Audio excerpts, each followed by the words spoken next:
கிறிஸ்துவுக்குள் என் அன்பு தேவ பிள்ளைகளே, கர்த்தர் உங்களை ஆசீர்வதிப்பாராக. இந்த ஆத்மீக யாத்திரை நிகழ்ச்சியின் வாயிலாக உங்களை சந்திப்பதிலே மிகுந்த மகிழ்ச்சி அடைகிறேன். உமது கோலும் உமது தடியும் என்னை தேற்றும் என்று சங்கீதம் 23 அதிகாரம் 4 நாம் வாசிக்கிறோம். ஆம், இந்த பூமியிலே மெய்ப்பனுடைய கரங்களிலே காணப்படுகிற கோல். மெய்ப்பன் கடினமான பிரதேசத்தை, கடினமான மலை சிகரங்களை தாண்டுவதற்கு மெய்ப்பனுக்கு மிகுந்த உதவியாக இருக்கும். ஆம், அந்த மெய்ப்பனுடைய இருதயம் தன்னுடைய கைகளிலே கோல் காணப்படும் போது மிகவும் தேற்றப்படுவான்.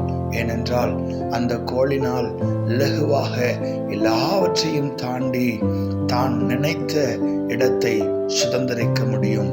அதே போன்றுதான் தேவ வசனமாகிய கோல், தேவனுடைய வார்த்தையாகிய தடியும் நம்முடைய கரங்களிலே, நம்முடைய உள்ளத்திலே, நம்முடைய வாழ்க்கையிலே அதை நன்றாக வாசித்து தியானித்து அதை நம்முடைய வாழ்க்கையிலே அபியாசப்படுத்துவோமாயின் நிச்சயமாக தேவனுடைய வார்த்தையாகிய கோலும் தடியும் நம்மை தேற்றும்.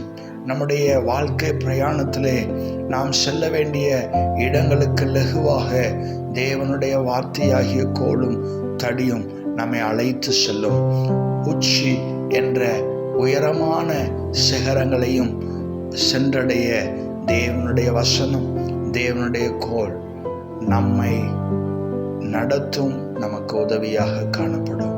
கண்களை மூடி நாம் ஜெபிக்கலாம். அன்பும் இரக்கம் நிறைந்த நல்ல தகப்பனே, இந்த வார்த்தையை கேட்டு உம்முடைய வசனத்தை தியானிக்க, உம்முடைய வார்த்தைக்கு கீழ்ப்படிந்து நடக்க, உம்முடைய வார்த்தையை மிகவும் இன்னும் அதிகமாக பற்றி கொள்ள தன்னை அர்ப்பணித்த ஒவ்வொரு பிள்ளைகளையும் ஆசீர்வதியும், பலப்படுத்தும். உம்முடைய வார்த்தையின் மேன்மையை காண அனுக்கிரகம் செய்யும்.